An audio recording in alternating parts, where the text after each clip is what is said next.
Tonight, the first big test of President Trump's power this term, the special elections tonight, and the live results coming in right now. Key races in Wisconsin and Florida, much tighter than they were just months ago. What it says about how voters feel about President Trump and Elon Musk, who went all in on one race. Steve Kornacki in the House tonight breaking down the results as they come in. Another Waltz breach? New reporting tonight that President Trump's national security advisor was using Gmail for government work. Were state secrets at risk? The pushback from the White House tonight. Out of control, the truck plowing into pedestrians in Boston, slamming into a building. 6 people hurt. What we know about the driver. Spring slam, the massive storm system, putting 70 million at risk. We time it out. Death penalty for Luigi. The Department of Justice asking that the man accused of killing that healthcare CEO be put to death as donations in support of Luigi Mangione now approach $1 million. Crash test dangers. The new push to include female crash test dummies in testing. How not having them is putting women at risk. And the new Fab Four. Take a look. The actors cast to play the Beatles in a new series of new movies. Do they look the part? Plus, the big change to the NFL just approved. No more moving the chains for a first down. We'll explain. Top story starts right now.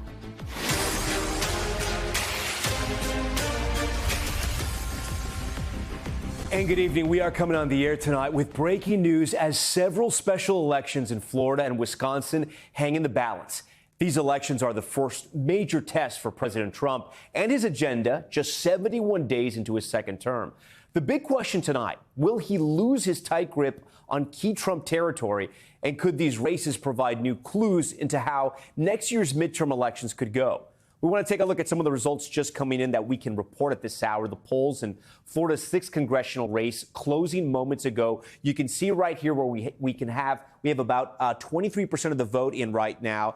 It was a tight race. It just changed again. 52% for Josh Wheel, the Democrat in this race. 45% for a state senator, Randy Fine, right there. And this vote is coming in fast and furious. We're going to check in with this in just moments. So how could these races shake up the current political landscape? Well, let's explain.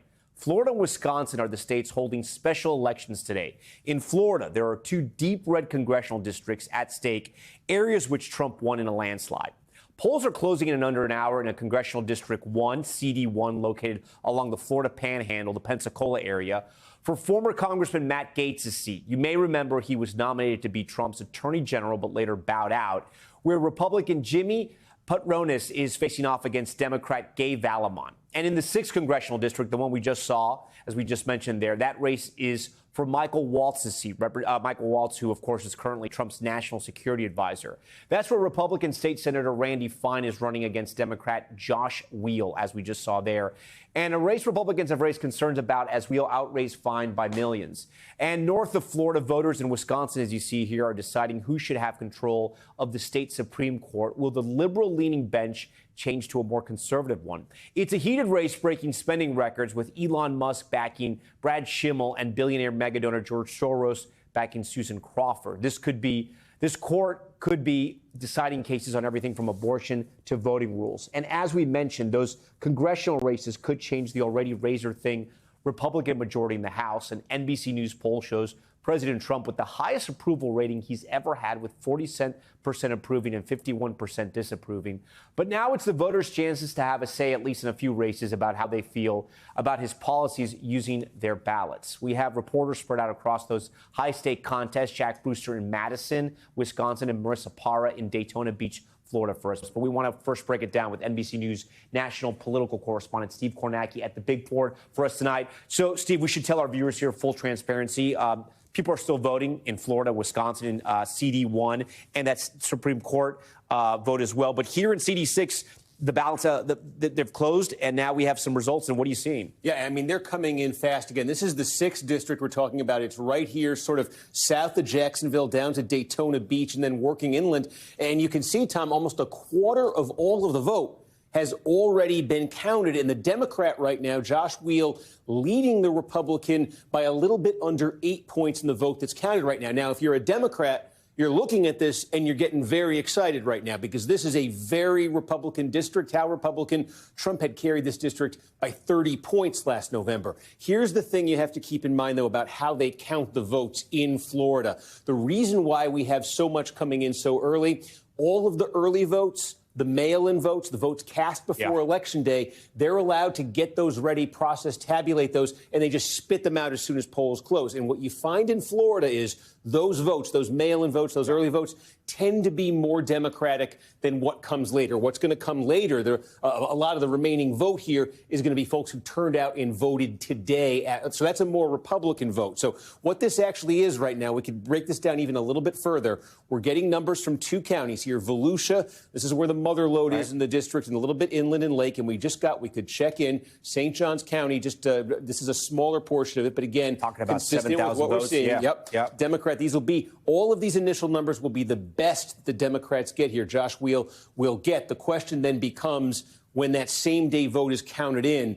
does it erode this? Because this is looking like an overperformance for the Democrats, certainly from what they did in November. But that's a mountain they're trying to climb here. And the saving grace for Republicans could be that there is that same day vote to come. And throughout the broadcast, I mean, we're going to see this number come up as the votes get in, as they get counted and tabulated. And Florida usually does a pretty good job in counting those votes. This is really, of all the big states in the country, I don't think there's a state that's faster than Florida. And you mentioned the Panhandle, where that other district is, 8 p.m. Eastern Central Time Zone. But expect what you're seeing here to happen there at 8, very quick. And to be clear for our viewers here, we're not expecting an upset. It could happen. Anything could happen. But we want to see the margins. How much do Republicans win by, and does that match Trump's 2024 support? That's the question. And again, just checking back in, you can see 30% in that wheel margin, ticking down there a little bit. But to put this in some perspective, we said that Trump won this district, the 6th district, by 30 points. Huge number. Huge number, because of all of the Democrats in the House of Representatives, more than 200 of them, the most pro-Trump district that any of them represents, Trump won by 9. So this is that much more Republican than any Democratic district. But yes, if the Democrats are able to slash that margin by 10, 15, 20 points, certainly they'll be out there saying this indicates some momentum. Yeah, 30%. And again, 51-47. That's going to change throughout the hour. I do want to bring in Marissa Parra. She's live tonight there in that district, CD6 in Daytona Beach. We've seen a lot of money flow into the Democratic candidates' campaign from around the country. How have those resources impacted this race, Marissa? Hey, Tom. So as you mentioned, we're in CD6, 2 different races happening. So the other one, they're still voting, happening in CD1. But I want to take you to what we're seeing. So this is the watch party for the Democrat candidate, Josh Wheel. And of course, you might have heard yourself, I think, as people in this room here were probably hearing the same thing that Steve Kornacki was reporting to us. There was a round of applause and there were some cheers. Now, you mentioned yourself, Tom, the Democrats in both races, not just here in CD6, but as well in CD1, have vastly out-fundraised their Republican challengers. And so the big question is going to be, how much does that matter, right? The Republican candidates leaning heavily on President Trump's endorsement with the messaging. We know that President Trump did a virtual town hall for the Republican candidates, including State Senator Randy Fine here. Big question is, how much will it matter with the fundraising versus the endorsement tonight? Very soon, we're going to find out, Tom. All right, Marissa Parra for us there in Daytona Beach. Marissa, we thank you for that. I do want to talk about the other race we're watching tonight, the battle for a seat on the Wisconsin State Supreme Court. Shaq Brewster is at an event for the liberal candidate in that race, Susan Crawford. Shaq, this race has really put a spotlight on one of Elon Musk's PACs. His America PAC has spent roughly $12.3 million in independent expenditures on this race, roughly 25% of all the outside spending on this race. Voters are feeling that influence. What do you hear them saying? And explain to our viewers, why does Elon Musk want to spend so much money on this state Supreme Court race? Yeah, Tom, they're feeling the influence. They're feeling the pressure. I'll tell you, here in Wisconsin, polls don't close for another 2 hours. We're here at, as you mentioned, the Susan Crawford event. It is empty right now, but that is by design. They want their supporters, they want their volunteers to out knocking on doors. They want all those last-minute votes to come in because they expect this race to be extremely close. Now, you mentioned the multiple dynamics here. Wisconsin State Supreme Court, of course, is up for grabs here. This is a court that regularly hears some of the most thorny thorny issues, from abortion rights to voting rights to challenges to those legislative maps. But this is also a race that you've seen Elon Musk almost overshadow. Yes, there's the spending. He's one of the top spenders in this race, but he's also someone who's mobilizing both sides of this. Republicans mobilized by the fact that he's knocking on doors, and his super PAC, rather, is knocking on doors. Democrats unhappy with what's going on in D.C., unhappy with the president coming out and using this as a way to protest his involvement in that race. So Musk making a lot of attention here, and this race is being used as a test almost of his power to mobilize those low turnout voters, but also what he does and what Democrats do in response to that time. And Shaq, as we said, the polls haven't closed there just yet, and we should probably tell our viewers there, I assume you're pretty early to that, whatever that is, that victory watch party or whatever event that is right there, because it looks like it's just you and your colleagues here tonight.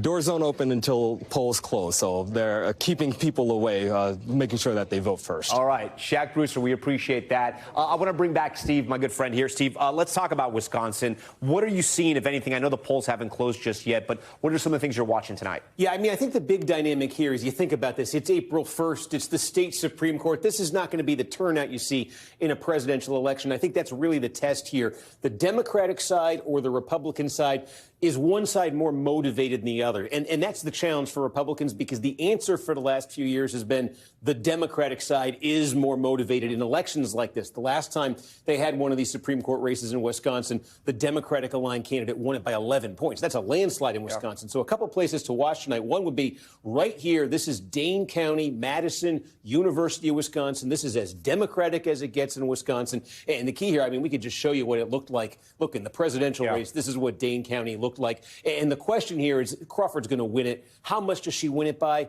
You know, the last time there was a court race, the margin was over 60 points for the Democrats. And just what is the turnout here? The turnout level in a place like Madison compared with, I'm not going to show you one county, but I'm going to kind of paint a region here. This is the Mississippi River in here.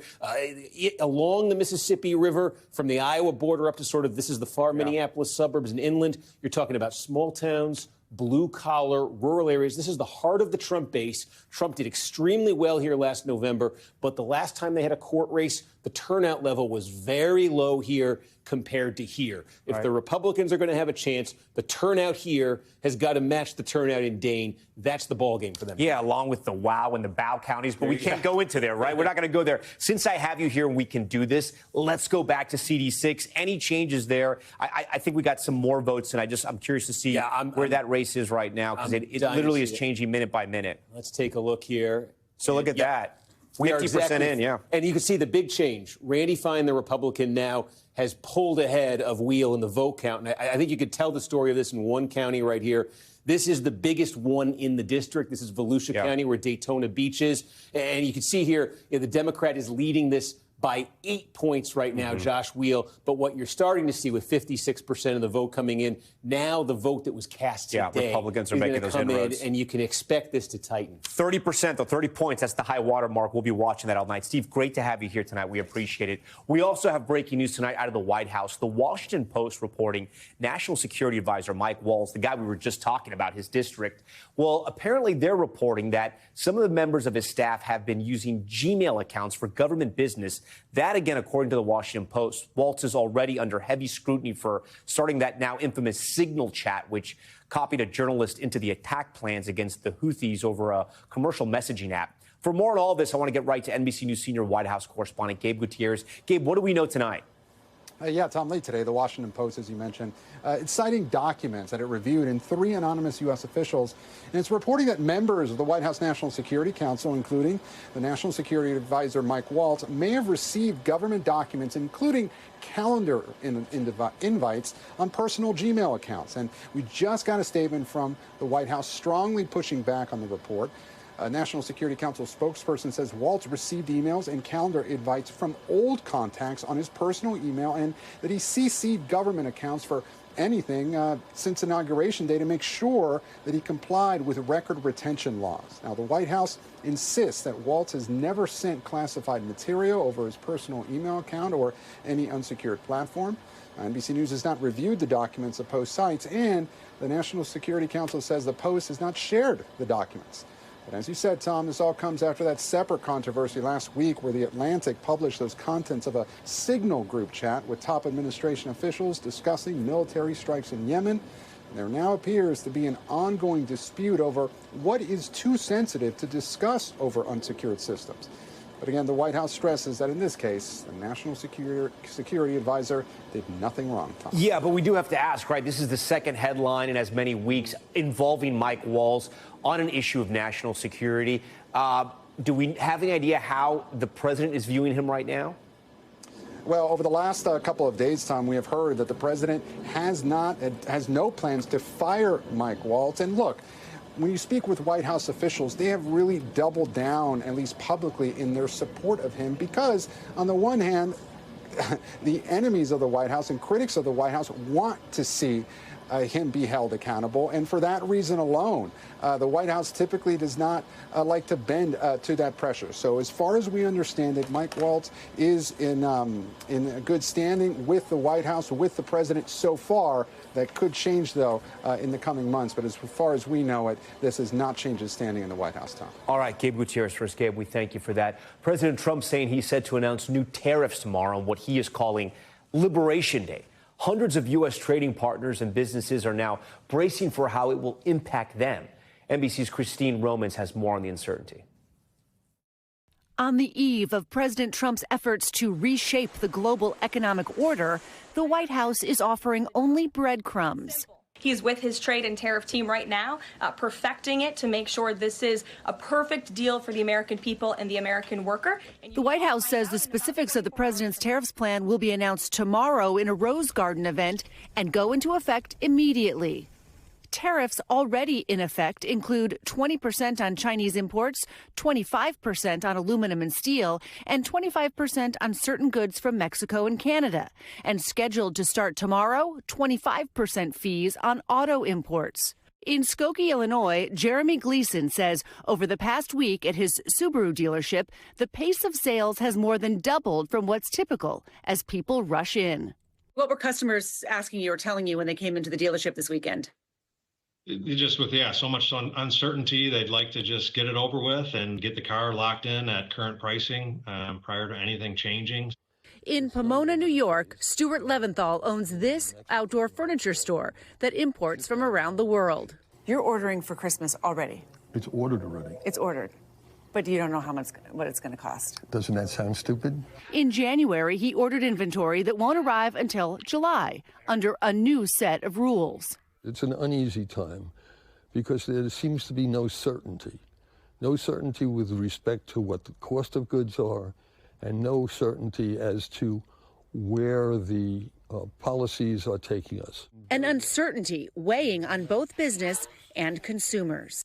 Christine Romans joins us now in studio. So, Christine, how are the markets now reacting before Liberation Day? They've had this sort of strange relationship in the second Trump presidency with some of these plans. I mean, remember, in the first presidency, he basically used the stock market as his personal poll or his personal scorecard. And now you have stocks down in the first Trump presidency overall, the worst quarter for the S&P 500 in 3 years, because they're worried about tariffs. They're worried about what it will mean for the cost structure of companies. And that's, of course, what the stock market reflects, not what's happening on Main Street, but what's happening for companies and their costs, and those costs are expected to go up. So we'll see when this announcement comes. Anything could happen in the stock market. Before you go, are the Liberation Day sort of thoughts already baked into the market? I always say the market likes to predict the future, or we don't know yet. I think it's the uncertainty that's baked into the market. So there will be certainty tomorrow. And depending on just how far the president goes with these tariffs, there could be more pain in the stock market. There also could be a relief rally, as they say, if Wall Street perceives that maybe the worst case scenario didn't happen. So stay tuned. Okay. Christine Romans for us tonight. Christine, we thank you for that. We're also following breaking news right now from Capitol Hill, where Democratic Senator Cory Booker is just about to break the record for longest filibuster. We want to look at this live right now. This is a live look at the House floor. The New Jersey senator has officially been speaking for about 24 hours and 19 minutes straight. There was a small break with a chaplain that came in for a while, but he has been going nonstop. He now surpasses the record held by the late Senator Strom Thurmond, who filibustered for 24 hours and 18 minutes in 1957 in opposition of the Civil Rights Act. Let's listen in to Cory Booker. Proud America is of you.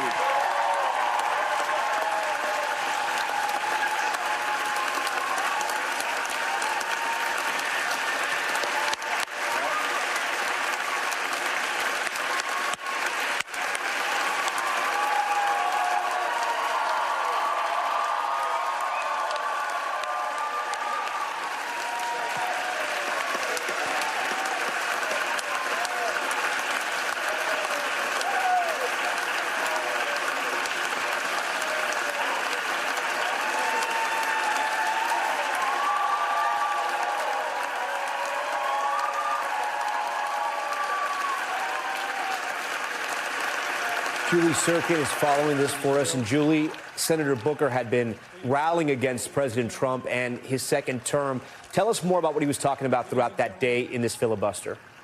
24 hours, Tom, and 19 minutes, and Senator Cory Booker has broken this record. He was talking about everything that the Trump administration has done in the first 2 months that Booker says has harmed and will continue to harm Americans. He stayed on message, which is rare and notable for even the list of the longest speeches before him. Some read children's books, some quote something entirely off message, but Booker here talking about education, about immigration, about the cuts to the federal government, ending in the last 20 minutes before he officially broke this record, talking about the legacy of the late John Lewis, of course, his legacy in the civil rights movement, which is notable in terms of Booker breaking the record because the person that he took that record from was Democrat Strom Thurmond, who in 1957 spoke on the floor for a long time in what's known as a filibuster to try and prevent the Civil Rights Act from passing. And now Booker becoming the first black man, the senator from New Jersey, to reach this point and to take that record for himself. Yeah, quite the irony there in history. We should also mention, right, Democrats are looking for some momentum, if you will, some energy within the party as the party sort of looks to pick up the pieces after the 2024 presidential election. It feels like, and it looks like Senator Cory Booker, at least on the Democratic side, is trying to meet that moment. Absolutely. He is trying to meet that moment, especially when they were home in the last couple of weeks during recess and heard from voters the immense anger, the palpable frustration that the Democratic base has right now at their party leadership in Washington. And you can't see it at home, but the Senate gallery around the entire perimeter of it is full with people who came here to hear Cory Booker's speech. That is who he was looking up at and kind of placing his hand on his heart as they applauded him and stood in a standing ovation. There are also people outside of the Capitol, by the way. One woman a couple of moments ago, spotted by somebody on her team, had a sign thanking Booker for using his voice. They were listening to it, had a little speaker near them. And so here, obviously, Booker using this moment, again, not in this case filibustering any specific piece of legislation. There's nothing on the calendar for the Senate to work on today or tomorrow, but using this moment to make sure that voters who want to support Democrats are hearing from somebody who potentially wants to be in leadership, maybe even another run for president in 2028. I couldn't help but notice some of the language he used there in praising and giving thanks to the late John Lewis that kind of hinted at that perhaps, but certainly Democrats looking to fill that void that they have right now. The speech isn't going to do it, but it's a sign that they are using their very limited power in the minority, Tom, to speak up and speak out as much as they can. Okay, Julie Sirkin for us on this historic moment. Julie, we appreciate that. When we return, Luigi Mangione now facing the death penalty. How the announcement today led to a spike in donations to the accused killer. We'll explain that. Plus, mistakenly deported the man the government says should not have been sent to a prison in El Salvador. So why isn't the government trying to bring him back? And was she framed? The retrial of Karen Reed, accused of killing her husband. Did police set her up? Stay with us.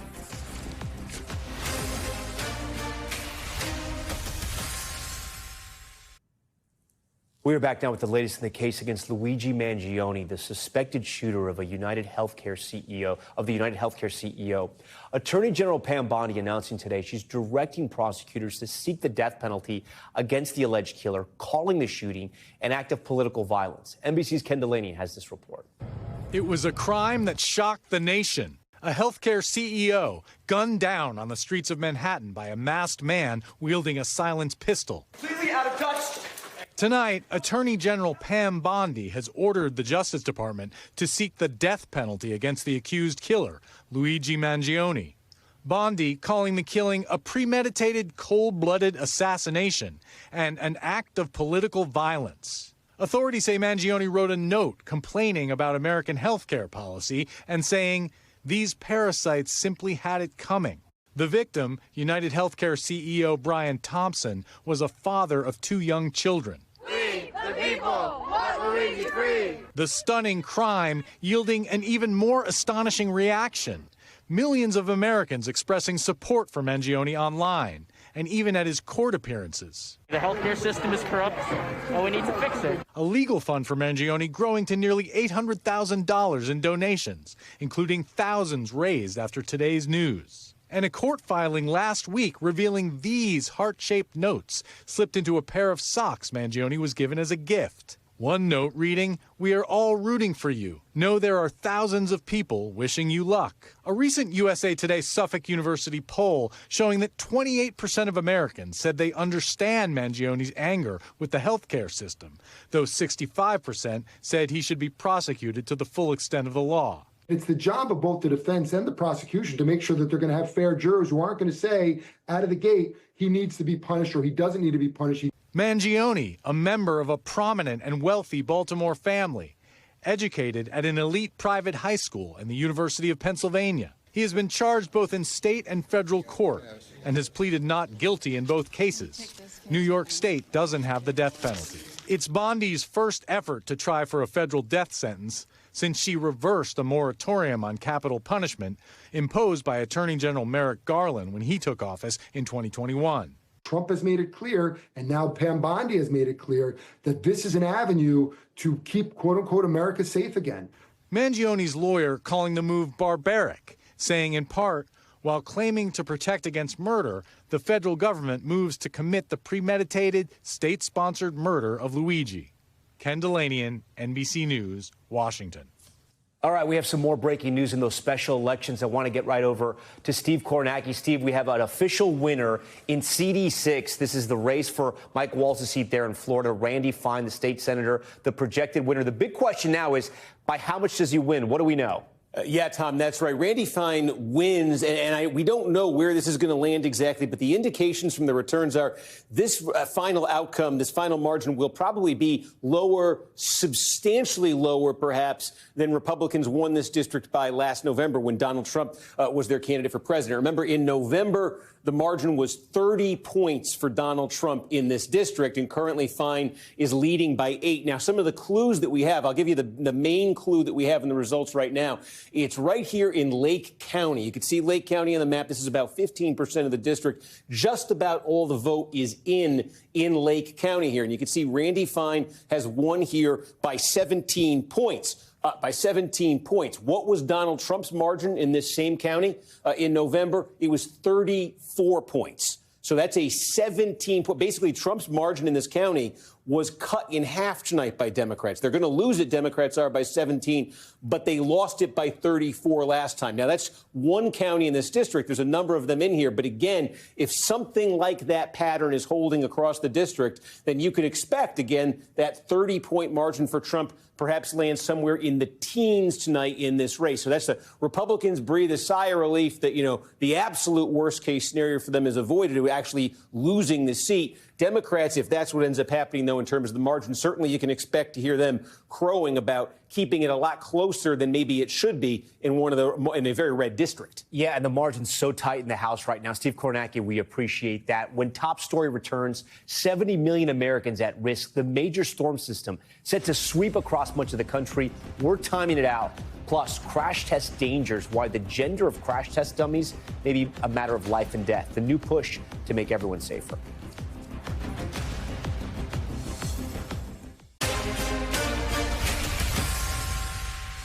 We're back now with a terrifying scene out of Boston after a box truck swerved out of control, striking multiple pedestrians. 4 people were sent to the hospital, and at least 1 is still in critical condition. Authorities saying the crash appears to be a tragic accident. NBC News correspondent Sam Brock has more on this investigation. In the middle of the day, a jarring sight in downtown Boston, an upturned Penske box truck. Back up, please. And chaos on the streets with several people injured. Upon the officers' arrival, they observed a box truck turned over on its side, as well as multiple people who were struck by the vehicle. In what law enforcement is calling an accident, witnesses describing those initial moments. Oh my God, and my first thought was, is everyone okay? Like, are they alive? Boston PD says one person is critically injured, while 3 others are at least in stable condition, including the truck's driver. The fire department posting it used extrication tools to remove the trapped driver. Multiple law enforcement officials telling NBC News they're looking into whether the driver had a medical issue that led to the crash. As the DA weighing in on an active investigation. At least at this preliminary juncture, we don't have any reason to believe that this was an intentional act.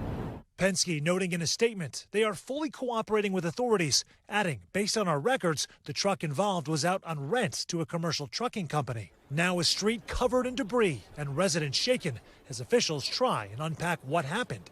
Sam Brock, NBC News. Okay, also tonight we're tracking that major storm system we've been telling you about growing in the plains tonight, putting more than 71 million people from Texas to Michigan at risk for severe weather, including tornadoes and large hail. All of this tomorrow. NBC News meteorologist Michelle Grossman is tracking it tonight for Top Story. Michelle, the storm system is developing as we speak. Talk to our viewers about what you're watching. That's right. We're just starting to see this severe risk pop tonight, and we're going to be seeing this severe risk through the weekend. So many days ahead had really tough weather-wise. So what we're looking at right now, see those little cells right there just starting to pop. This is an indication of what's to come over the next several hours. We have a tornado watch that is in the pink until 12 o'clock local time, and then we're starting to see these severe thunderstorm warnings. This one just popped up to the south, so we're going to start to see this really get going as we go throughout the next couple of hours. For tonight, 14 million Americans under the threat for severe storms. That includes tornadoes. It includes large hail, 2 inches or larger, and winds gusting up to 60 miles per hour. The likeliest area where you see this orange here, from Kansas City to Wichita, Oklahoma City, down to north of Wichita Falls. But look what happens tomorrow. It grows in number, it grows in size, and it grows in intensity. We're looking at 71 million people tomorrow at risk for really strong storms. We're talking EF2 or greater, long tracking storms as well. Winds gusting over 75 miles per hour. That's over hurricane force speed. And we're looking at very large hail, especially where you see that red shading. On top of that, we are concerned about life-threatening, potentially catastrophic rainfall over the next several days. This gets going tomorrow through Thursday. Where you see this pink here, that is a moderate risk. So we are looking at a 4-day event of really historical rainfall, 5 to 8 inches of rain. But, Tom, we could see up to 15 in some spots. Wow. Okay. We're going to be watching it all. Michelle, we thank you for that. Now, an NBC News exclusive on the Trump administration's deportation flights to El Salvador. Tonight, 2 women who were on those planes speaking out on what they witnessed. This as the White House reveals it made a mistake sending a Maryland man on one of those flights, leaving him stuck in a notorious mega jail. NBC's Julia Ainsley is following it all. The images sparked a legal showdown over President Trump's mass deportations. Alleged gang members arriving on flights to a notorious prison in El Salvador. And tonight, 2 women who say they were on those planes speaking exclusively to NBC News. We were lied to. When we arrived at our destination, that's when they told us we were in El Salvador. Hemar Moyetones tells us she was arrested by ICE and was expecting to be deported home to Venezuela. Scarlett Rodriguez says she used the Biden administration's CBP One app to get across the border. We are from Venezuela. We know that airport. And we were like, no, we are not in Venezuela. Both women say they have no criminal history and are not part of a gang. Consistent with court declarations, she said she witnessed an official push 3 men to sign papers claiming they were gang members. And there was a man who said no, that he wasn't going to sign it because he had nothing to do with that. And the official came and said whether we sign or don't sign the paper, they were going to leave us there.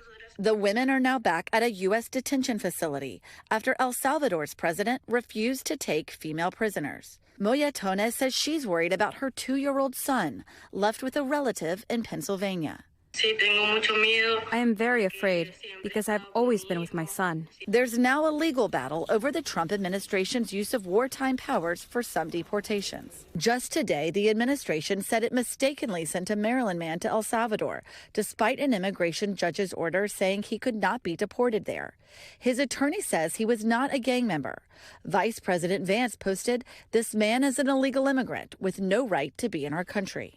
It was an administrative error. This individual who was deported to El Salvador and will not be returning to our country was a member of the brutal and vicious MS-13 gang. The Trump administration touts its handling of border security, with illegal border crossings now the lowest ever recorded.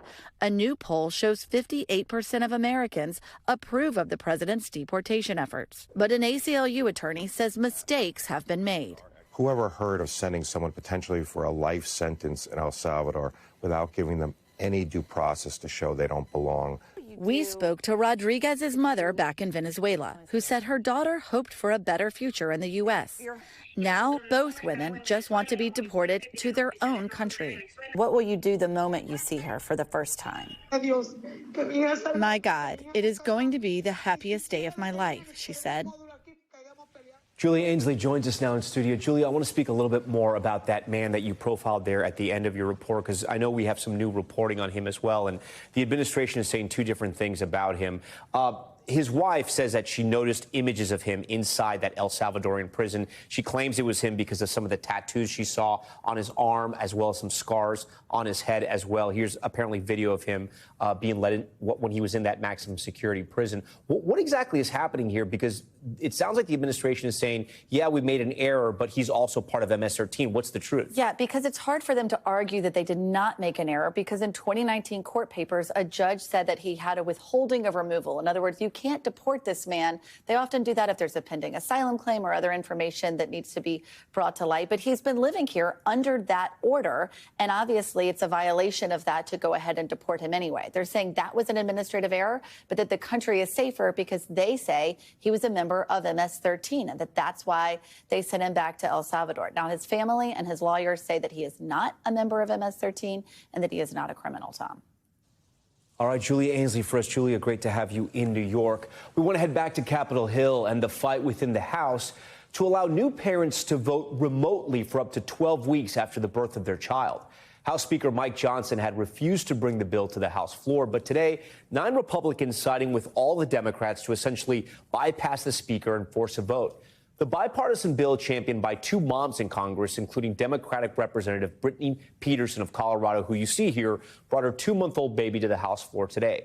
To explain all of this, I want to bring in NBC News Chief Capitol Hill correspondent Ryan Nobles. And Ryan, just to be really clear for our viewers here, this concerns lawmakers in Congress voting remotely because they're new parents. So what's happening here, and why would anyone be against this? Well, the reason that the House Speaker and, to his credit, all of his leadership team have been opposed to this, Tom, is because they're worried that it creates a slippery slope, that if you allow this exception for new moms and dads, then what do you say to cancer patients that are going through treatment, someone that breaks a leg and wants to be able to vote remotely? And they just believe that opening that door would lead to a constitutional problem that they just don't want to deal with. They believe that you need to be in person to cast your ballot, even if you are a new mom or dad. And that's part of the reason why they are attempting to block this process. The problem is that the rest of Congress doesn't feel that way. An overwhelming majority of the members of Congress would like to offer up this carve-out, which is why these 2 members of Congress, a Republican and a Democrat, have found a way around that process. What the Speaker and his leadership team are trying to do is block them from getting to that point with a procedural move.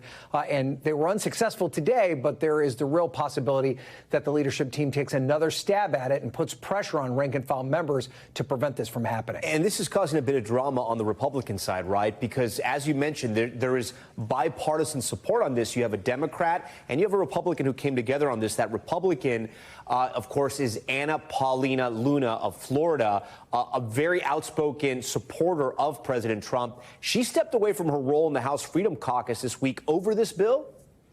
Yeah, that's right, Tom. A very conservative Republican and a pretty progressive Democrat that have teamed up for this. And what it shows us that Luna's willingness to leave the Freedom Caucus, to leave and kind of buck leadership, shows how empowered rank and file members are in this Congress and why it's been so difficult for leadership to get anything done. That includes even the most conservative members who've shown a willingness to stand up to their leadership. They've done it this time around. There's a good possibility they could do it on other big issues like the upcoming budget resolution, which will be a big debate in Congress over the next couple of weeks. Okay, Ryan Nobles for us. Ryan, we appreciate that. Anticipation is swirling tonight over the retrial of Karen Read. She's the Massachusetts woman accused of murder in the death of her police officer boyfriend. After a highly publicized mistrial last year and the recent firing of the lead investigator, day one of the new trial wrapping up just hours ago. NBC's Rahema Ellis has the latest. Accused killer Karen Read mobbed by people as she left court today. I feel like it's Groundhog Day. Jury selection began in her second murder trial for the 2022 death of her boyfriend, veteran Boston police officer John O'Keefe. Do your best to resolve this case based upon the evidence and law without sympathy, bias, or prejudice, to the best of your ability as human beings. Read's last trial ending in a hung jury after several bombshell developments, including allegations that the lead investigator, State Trooper Michael Proctor, had disparaged Read with offensive texts to co-workers and friends. Proctor reading some of those messages on the witness stand. These came from me. Funny, I'm going through his client's phone. No nude so far. Read, Karen, Read! Read supporters gathering in the lead up to the retrial. The investigation into the death of Boston police officer John O'Keefe was hindered right from the beginning. Echoing her claims of innocence, but the judge keeping the focus inside the courtroom. People outside of this building have rights, and we know that they have voices. But this criminal trial will be decided by an independent jury. Prosecutors alleging Read, furious over a deteriorating relationship with Officer O'Keefe, drunkenly backed her Lexus SUV into him and left him for dead outside in the snow. But Read's defense team argues that someone else killed O'Keefe, and Read is the victim of an elaborate conspiracy by other officers to frame her. That's also when the defense accused the lead investigator, State Trooper Michael Proctor, of leading a biased investigation. Ladies and gentlemen, there was a cover-up in this case, plain and simple. Pointing to those text messages he sent to friends and supervisors with vulgar language about Read. The rest of the unprofessional and regrettable comments are something I'm not proud of. The prosecutor's case faltering. I'm declaring a mistrial. And Trooper Proctor fired for violating agency rules when he sent the messages and for sharing confidential case information with non-law enforcement personnel. Proctor has not commented on his termination, but is now on the witness list for both sides in the retrial. Will he feel more constrained or less constrained now that he has been fired as a state trooper? On the one hand, you might think that this is a witness who might have an axe to grind with his old employer, who is also part of the prosecution against Karen Read. But on the other hand, he gave sworn testimony the first time around, and he knows that if he deviates too much from that sworn testimony at the first trial, that he could find himself in even more trouble at the second trial. Another change for the retrial? Read has added an alternate juror from the first trial to her defense team. This is a really good test person for what worked and what didn't work the first time around. Rahema Ellis joins us now. So how has the public interest in this case sort of affected this trial now in the second iteration? There has been so much interest in this case. What the judge has determined is that they are going to have a 200-foot buffer of people to keep supporters away from the courtroom, the courthouse. Those that get into the courtroom cannot wear pins in support of Karen Read or have T-shirts on in support of her as this trial goes on. And I should tell you, today they managed to pick 2 of the 12 jurors for this case. All right, Rahema Ellis first. Rahema, we thank you for that. We're back in a moment with why there are no female crash test dummies, how that oversight is putting half the population at risk. Stay with us.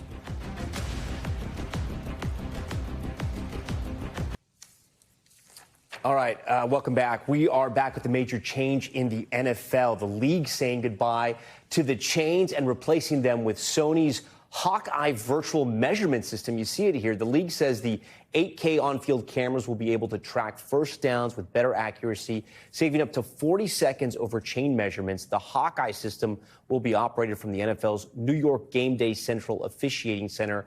Traditional first down crews will still remain on the sidelines, of course, as a backup.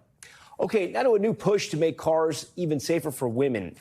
There are currently no crash test dummies used in crash tests that resemble the size of the average American woman. Experts say it's why women are more likely to be hurt and even killed in a crash.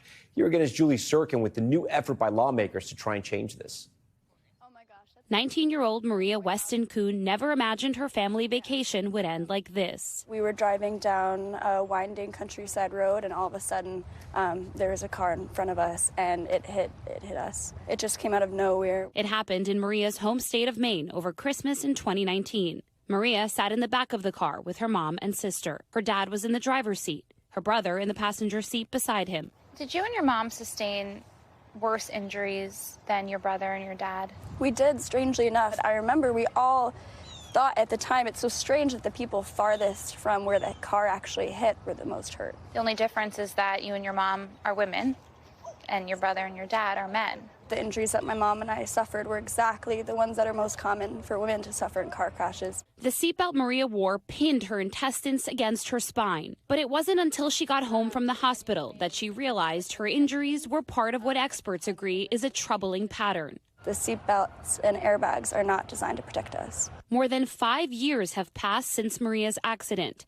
and today in the United States there are still no dummies used in car crash tests that represent the average woman's height, weight, and body type. If you look at a typical crash test dummy, Chris O'Connor, president and CEO of Humanetics, the world's largest producer of crash test dummies, says this means cars are not designed to ensure the safety of women. His company makes these smart dummies that have 150 sensors, which correspond to every potential injury you could have in a car accident. And there are anatomically accurate versions for men and women. if you look at the lower legs, has like 50 more sensors than what that would have. They're built in this century with updated technology. The only problem, these aren't used in the U.S. The regulation says you only have to use the old standard, which is from 40, 50 years ago. Why are the car companies still using this? Because it's available and it's easy. And because car companies have little incentive to change their ways, unless mandated by the National Highway Traffic Safety Administration, or NHTSA for short. This 4'11", 108-pound dummy is a small version of the male dummy, designed in the 1970s. But O'Connor says the sensors are not concentrated in the areas women are most likely to be injured, including in the legs, where according to a study by the Insurance Institute for Highway Safety, women are 2.5 times more likely to be hurt in a crash. They put a female chest jacket on it and called it a female. This is a man-sized car. When safety requirements were first put in place, cars were marketed for men who did most of the driving, but not so today. There's more licensed women driving than there are men driving. How many more women die every year than men do? A woman now, today, in the same conditions, same accident, same belted driver, is 73% more likely to be injured and almost 20% more likely to be killed than a male. Inspired by Maria's story and the staggering statistics, lawmakers took notice. This seems like such a no-brainer. Well, sometimes manufacturers need to be pushed a little bit. The She Drives Act would require the use of those smart dummies, including the representative female version. It's a big safety problem, and there's a simple fix, so let's do it. They are doing it. The legislation could even pass this year. How does it feel to be the driving force behind action that could save so many women in this country? It's been quite a journey to get us this far. I had no idea this was an issue. I did not know how much work there was to be done. And Tom, as to where this bill goes next, the She Drives Act was reported unanimously out of the Commerce Committee. That is the Senate panel that has jurisdiction over both the Department of Transportation and NHTSA, that agency that we reference in our story. Senator Fisher told me that this bill is being fast-tracked right now, meaning it could potentially pass on the Senate floor by voice vote if all 100 senators agree. That process could come together very quickly, bringing welcome news to Maria and millions of women who get behind the wheel every single day. Tom? All right, when we come back, the new Fab Four. Have you heard about this? Some of Hollywood's biggest male stars cast to play the Beatles in a 4-part film series, but the casting getting some backlash. Do they have the look to pull this off? That's next. Finally tonight, the cast of the highly anticipated Beatles movies has officially come together. Paul, Ringo, John, and George will be played by some of the biggest stars in Hollywood. Take a look here. Joseph Quinn will portray George Harrison, Barry Keoghan as Ringo Starr, Harris Dickinson as John Lennon, and Paul Mescal as Sir Paul McCartney.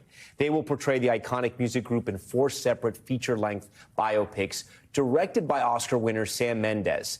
Mendes saying the films will then all premiere in April 2028 and will be the first bingeable theatrical experience. Chloe Malas joins Top Story tonight to talk about this. So wait, Chloe, that first part there, explain to our viewers, all the movies are going to come out at once, sort of? All of them in April 2028. And the head of Sony Pictures, Tom Rothman, he said at CinemaCon that it wasn't possible to tell the Beatles story in one movie. They didn't want to do a show, and that this is the first bingeable theatrical experience, right? I mean, ever since the pandemic, movie theaters have been trying to figure out how to get people back in the seats. You've had Tom Cruise, you've had big names saying there's nothing like watching a movie with your peers alongside you instead of at home on your couch. And now they're thinking that audiences are going to get off the couch and not just see one movie, but see 4 of them. And it doesn't hurt that they've cast some of the hottest actors now. Let's talk about that, right? Because these are huge names. Some people are saying they don't necessarily look just like the Fab Four. Let's put up the graphic here. Who cares? Hair and makeup. What do you think? What is the internet saying? It's brilliant. I mean, so you have 2 British actors, you have 2 Irish actors. A lot of people are joking about will they get the accents right. Paul Mescal, he was in Gladiator. Oh, yeah. He was so good. I mean, he's going to do a great job as Paul McCartney. Barry, it's been a really big past few years for him. Huge. He's had a huge career. Not just because of, you know, the movies and TV shows. He was dating Sabrina Carpenter, so that was a big deal too. Now, I don't know if you guys saw the movie Baby Girl, but the guy who starred alongside Nicole Kidman, he is now going to be in this movie too. His name is Harris, and so this is a huge moment for him. Right. So this is casting brilliance. This is casting at its finest, because they know that they're also trying to appeal to a younger generation, not just Beatles fans to get in there. So you said 2028, that's a long time from now. They're essentially going to shoot all the films back to back?